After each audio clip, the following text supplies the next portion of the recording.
এ রাজ্যের রাজ্যপাল পদে মেয়াদ শেষ হওয়ার অনেক আগেই আচমকা ইস্তফা দিয়েছেন সিভি আনন্দ বোস। তার জায়গায় এসেছেন তামিলনাড়ুর বিতর্কিত রাজ্যপাল আর.এন. রবি। আর এই রদবদল জন্ম দিয়েছে কিন্তু বহু জল্পনার।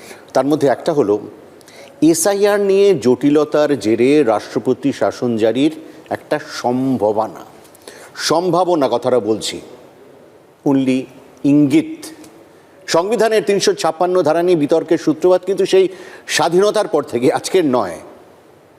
১৯৫৯ সাল রাজ্যপালের মাধ্যমে কেরলে ইএমএস নাম্বুদ্রিপাদের নেতৃত্বে গঠিত প্রথম কমিউনিস্ট সরকারকে বরখাস্ত করেছিল তৎকালীন কেন্দ্রের কংগ্রেস সরকার।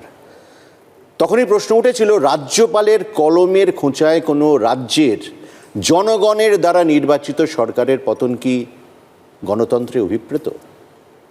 তারপরে অবশ্য এই ৩৫৬ ধারা জারির প্রবণতা বন্ধ হয়নি।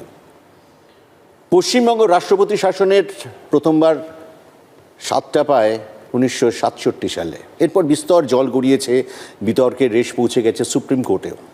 শেষে ১৯৯৪ সালে বিখ্যাত এস.আর. বোম্মাই মামলায় সুপ্রিম কোর্টের ৯ সদস্যের সাংবিধানিক বেঞ্চের ঐতিহাসিক একটা রায়। তারপরে বদলেছে অনেক কিছুই, কিন্তু বিতর্ক ও জল্পনার অবসান কিন্তু হয়নি। বরং ভোটের মুখে বাংলার রাজ্যপাল বদলের নেপথ্যে বিশেষ কোনো অভিসন্ধি আছে কিনা, সেই প্রশ্নের সম্মুখীন হয়েছি আমরা পশ্চিমবঙ্গবাসীরা।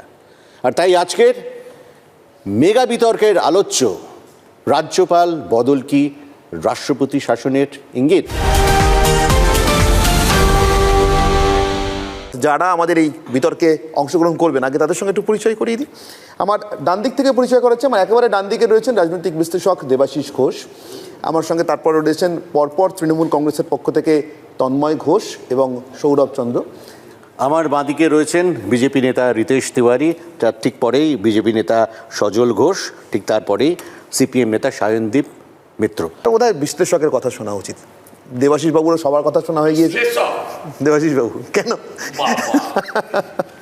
হ্যাঁ, সজলদাকে অসম্ভব সম্মান জানিয়ে বলি, আমাদের অবস্থাও অনেকটা রাজ্যপালের মতো। মানে রাজ্যপাল তো ওই কোট আনকোট নিরপেক্ষ হবার কথা, সেরকম বিশ্লেষকদের হওয়ার কথা, কিন্তু after all we are all human being, আমাদের নিজস্ব কিছু বক্তব্য থাকবেই। মানে রাষ্ট্রপতি শাসন এই সংসদীয় গণতন্ত্রে খুব একটা স্বাভাবিক বিষয়বস্তু নয়, কিন্তু সজল দ্বারাই শিখিয়েছেন মোদি হ্যায় তো মুমকিন হ্যায়। তো আমরা দেখেছি মসজিদ ভেঙে মন্দির দেখেছি, আমরা দেখেছি আজকে এত বছরে আনএমপ্লয়মেন্ট ব্রিটিশ আমলের থেকে উপরে চলে গেছে। তো সেটা তার ফলে এই যে সম্ভাবনার কথা আজকে অনির্বাণ আপনারা বলছেন, এই সম্ভাবনার অনেকগুলো দিক। একটা তো রাষ্ট্রপতি শাসন আপনারা বলছেন, আমি বলছি যে আরও অনেকগুলো সম্ভাবনা আছে। মানে হতেই পারে সিবি আনন্দ বোসের শরীরটা সত্যিই খুব খারাপ ছিল, সেই জায়গায় উনি অ্যাডমিনিস্ট্রেশন সামলাতে পারবেন না, সেই জায়গায় বিকানা হয়েছে, এটা একটা সম্ভাবনা হতে পারে। হতেই পারে যে আমাদের তো বাঙালিদের বাংলা ভাষা, বাঙালি তো এমনি বিপন্ন, হয়তো স্বরবর্ণ ব্যঞ্জন বর্ণর এতটাই চাপ হয়ে গেল যে রাজ্য সরকারের সাথে সম্পর্কটা একটু ভালো হয়ে গেল, কেন্দ্রীয় সরকার সেটা ভালোভাবে দেখলেন না, সেটাও কারণ হতে পারে। সেটা আমরা বুঝতে পারবো, কারণ সিবি আনন্দ বোস তো বলেছেন যে আমি পরবর্তীকালে নিশ্চয়ই জানাবো। সেটা বিজেপির অস্বস্তি বাড়াতে সত্যপাল মালিক হবে কিনা সেটা পরবর্তীকালে দেখা যাবে, আমি এখন সেটা বলতে চাইছি না। আমি বলতে চাইছি যে রবি সাহেবের আগমন, তার এই যে কথাগুলো, আর একটা কথা তৃণমূল নেত্রী নিজে বলছেন কিছু কিছু জায়গায় আমরা শুনছিলাম যে আমাদের যে চিকেন নেক, সেই চিকেন নেক বা নতুন ইউনিয়ন টেরিটরি বানাবার একটা পরিকল্পনা কিনা, এটাও একটা সম্ভাবনা আছে। আমরা দেখতে হবে যে এই যে এখন যে ভোট আসছে, সজল দ্বারা বললেন ১৬ তারিখে অ্যানাউন্স হবে, আদৌ যে এসআইআর পরিস্থিতি তৈরি হয়েছে তাতে এটা টিভিতে দেখাচ্ছে। সজলদা বলেনি, আমি সজলদার দুদিন আগেই দেখিয়েছি। আমি বলছি যে এত ভালোবাসা ভালো নয়, এটা অনির্বাণ দ্বারা বলি। প্লিজ শেষ করতে দিন, আমরা বলবো, ডিবেট করবো। হ্যাঁ, আমি বলতে চাইছি যে ১৬ তাই আটকালাম, আদারওয়াইজ আমি এগুলো করি না। Please carry on. আচ্ছা, ঠিক আছে। আমি বলতে চাইছি যে ভোটটা আসছে, কিন্তু ভোটটা কি আদৌ অ্যানাউন্স হবে? কারণ এই সময় যদি ভোট অ্যানাউন্স হয় তাহলে তো আর রাষ্ট্রপতি শাসনের প্রশ্ন আসছে না। কিন্তু আমার যেটা মনে হচ্ছে, মানে খুবই হয়তো ছোট মাথায় বলছি, যে হয়তো এসআইআর পরিস্থিতিটা ক্রিয়েটেডই হয়েছে যে এই আস্তে আস্তে মে মাসটা চলে আসবে, এমনি একটা কেয়ারটেকার সরকার হতে পারে, যেটা আমরা আশঙ্কা করছি বা ভাবার চেষ্টা করছি রাষ্ট্রপতি শাসনের ইঙ্গিতের কথা, সেটা হতে পারে। অথবা খুব খারাপ লাগছে বলতে, এক্ষুনি হয়তো আবার কেউ চেঁচিয়ে উঠবেন, সেটা হচ্ছে যে বিজেপি তো খুব ভালোভাবে সুচিন্তিতভাবে সমস্ত কিছু চিন্তাভাবনা করেন, হয়তো বুঝেছেন বা বোঝার চেষ্টা করছেন যে এবারও হয়তো ক্ষমতায় আসা যাবে না, তাই যেভাবে স্টালিন সরকারকে চাপে রাখা গেছিল, যদি কোনোভাবে 70-80 বা যাই হোক মানে কাছাকাছি একটা সিটের কাছে যেতে পারা যায়, তাহলে পরবর্তীকালে সরকারকে চাপে রাখার জন্য রবি সাহেব হয়তো অনেকটা কাজে আসবেন, যেটা উনি আগে করেছিলেন।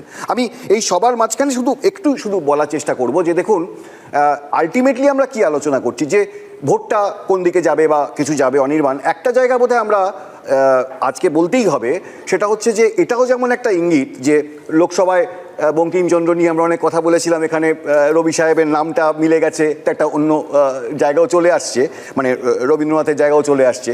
তো এই জায়গার পাশাপাশি আমাদের একটা যুদ্ধর পরিস্থিতি তৈরি হয়েছে। এই যুদ্ধ পরিস্থিতিতে আজকে যেভাবে গ্যাসের আকাল বা অন্য কিছু তৈরি হচ্ছে, সেই জায়গায় দাঁড়িয়ে যদি এটা কন্টিনিউড হয়, তাহলে এসআইআর করে বঙ্গ বিজেপি যে ভাবছিল যে একটা ভোটের পার্সেন্টেজ মেকআপ করা যাবে, সেটা কিন্তু প্রবলভাবে বোধহয় আমার মনে হয় একটা আঘাত পেতে পারে, এবং সেক্ষেত্রে এই যে রাষ্ট্রপতি শাসন বা এগুলো কিন্তু অনেক ফিকে হয়ে যাবে। আমি দেবাশিস, হৃদেশবাবুকে আজকে সমর্থন করেই শুরু করছি। সত্যি তো বিজেপি সেভাবে তো রাষ্ট্রপতি শাসন বোধহয় করেনি, মানে বিজেপির আমলে, কারণ প্রয়োজন হয়নি। নীতিশবাবুরা একনাথ সিন্ডে মডেল তৈরি করেছেন, নিষেধবাবুরা রিসোর্ট রাজনীতি তৈরি করেছেন, তার ফলে হয়তো সেভাবে রাষ্ট্রপতি শাসনের প্রয়োজন হয়নি। আমি আবার হ্যাঁ আচ্ছা, এবারে আমরা এটাতে আমরা কাটাকাটি নীতিশবাবু, আমি ভারতবর্ষের গণতন্ত্রটা এখানে না চালু ঠিক আছে, ঠিক আছে, একটুখানি বলতে ওরা দিন। বললে মানা হয় না না, এটা পরে আমরা আলোচনা করব। আমি আপনাকে কতগুলো দীপ বলেছেন, আমি একবারও আটকাই আমি আটকাবেন না, আমি না, বলছি এটা যে আটকানোর নয়, নিরপেক্ষতা বলে তো কিছু হয় না। সিপিএম ঝামেলা মিটিয়ে না না না, সে বলবো কি করে? আমি তো সিপিএম এর সমালোচনা করি, কি করে বলবো? আমি বলতে চাইছি যে নীতিশবাবুকে আমি মনে করিয়ে দিই যে এই যে বাইনারি যে একটা ক্রিয়েটেড হয়েছে না, সেই বাইনারির পিছনেও অনেক কথা থাকতে পারে। সেটা হচ্ছে যে আপনাকে মনে করিয়ে দিই শ্রীলঙ্কা ইলেকশনের কথা। শ্রীলঙ্কা ইলেকশনে জেপিপি আর এনপিপি জিতেছে, জানেন তো? 3% ভোট ছিল, আবার সেটা থেকে চলে গেছে 67% ভোট। মানে এই যে মনস্তত্ত্ব, যে একেবারে একজনকে সরিয়ে দিয়ে বাইনারি তৈরি করা, এটাতেও তো পশ্চিমবঙ্গের সমস্যা হতে পারে। আমি আবার জোর দেবো একটা জায়গায়, যে কেয়ারটেকার সরকার নিয়ে কথা হচ্ছে, আমার দৃঢ় বিশ্বাস, আমার মনে হয় যে এই মুহূর্তে তো কেয়ারটেকার সরকারের কোনো জায়গা নেই। যদি তার মানে যদি সম্ভাবনা আসে, তার মানে ভোট ঘোষণা হবে না, সেক্ষেত্রেই কেবলমাত্র কেয়ারটেকার সরকার আসতে পারে। কিন্তু একটা প্রশ্ন মনে থেকে যায়, নিশ্চয়ই নীতিশবাবু, সজলবাবুরা বা অন্যরা উত্তর দেবেন, যে অরবিন্দ কেজরিওয়াল, হেমন্ত সোরেনের সাথে মমতা ব্যানার্জিদের কোথায় পার্থক্য?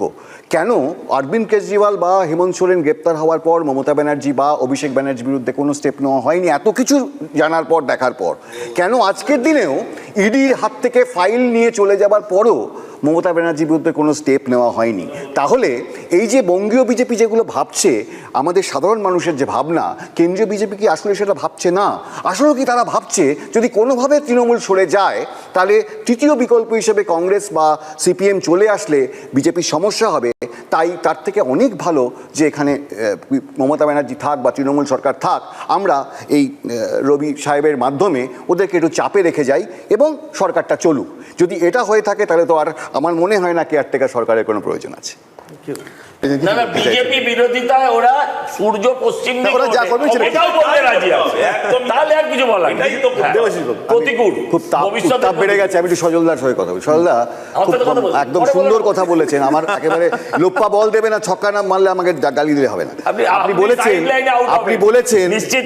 আপনি বলেছেন যে মমতা ব্যানার্জি জানে, কিন্তু বঙ্গ বিজেপি আপনারা জানেন না কেন এই রাজ্যপাল বদল। আমি একবারও বলিনি, আমি বলেছি, আমি একলাই শেষ করে না না বলিনি, আমি বলেছি যে ও জানে না কেন, মমতা ব্যানার্জি যেটা জানে। অনির্বাণ, আমি তোমার সাথে একমত। সায়নদীপদের এই যে ভূমিকাটাতে সত্যি হয়তো মানুষ কনফিউজ যে চাইছেটা কি। এরা কোনো সময়, সজলদারা ঠিক বলছে, কোনো সময় ভোট কেটে এদেরকে জিতছে, মানে ভোট কাটুয়া যেটা বলছে, আজকে দমদমে জিতে গেল। ভোট কাটুয়া টাটুয়া আমরা বলছি, আবার পাশাপাশি একেবারে আজকে তোমাদের এটা স্বীকার করতে হবে। সজলদারা তোমাদের কাছে কৃতজ্ঞ নয় কেন আমি জানি না, যদি মীনাক্ষী মুখার্জি ওখানে 6,000 ভোট না পেত তাহলে তো ওনারা বিরোধী দলনেতা পেতেন না। তো আজকে এই জায়গায় যে না 6,000 ভোট না পেলে 8,000 ভোটের মার্জিন হতো। উনি 6,000 ভোট না পেলে 8,000 ভোটের মার্জিন হতো। সম্ভাবনা সেটা বলে একদম বলছি যে এই যে আজকে তৃতীয় বিকল্প যে জায়গা সেটা কিন্তু কোনো একটা জায়গায় সিপিএম দেখাতে পারছে না বা বিরোধীরা দেখাতে পারছে না, তাই জন্যই এটাই তো প্ল্যান। এটা তৃণমূল বিজেপির একবারে গভীর সেটিং। আমরা তৃতীয় বিকল্প ভোট অনেক দূর চলে গেছি, তার আগে আমরা আবার রাষ্ট্রপতি শাসনে ফিরে আসি। আচ্ছা হ্যাঁ, ফিরে আসি। এক মিনিট রাখবেন, আপনি কি বললেন মীনাক্ষী বিজেপিকে জিতিয়েছে, এটা বললেন তো যে মীনাক্ষী না থাকলে আমরা বিরোধী দল আমি তা বলিনি। আপনারা কি ভোট কাটাকাটির কথা বলছেন? আমি বললাম কোন একটা জায়গায় আপনি কৃতজ্ঞ থাকবেন। সিপিএম থেকে জাতীয় বহিষ্কৃত। আচ্ছা আমি শেষ করি, আমি বলছি যে আপনাদের এই যে ট্যাকটিক্স এটা ভালো টেকনোলজি ট্যাকটিক্স। কারণ হচ্ছে যে দেখুন আজকে যদি সত্যি এটা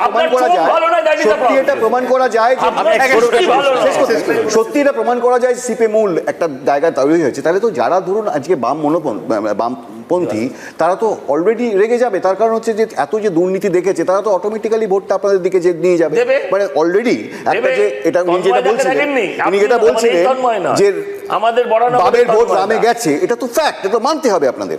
আবার উল্টো দিকে এনারাও বলবেন যে বিজেপি আর সিপিএম এর একটা এটা তো মানে ভোটের কথা, কিন্তু সেই ভোটটা হবে কিনা তা নিয়েই তো সংশয়। তারপরে বিজেপি মুখী হয়ে যাবে, সবাই বিজেপিতে চলে যাবে আর বিজেপি ভোট দিয়ে দেবে, তাহলে আপনাদের এই আশা পূর্ণ হবে না। কারণ রাষ্ট্রপতি শাসনই করুন আর যাই ভাবেন ভাবুন, দিনের শেষে তো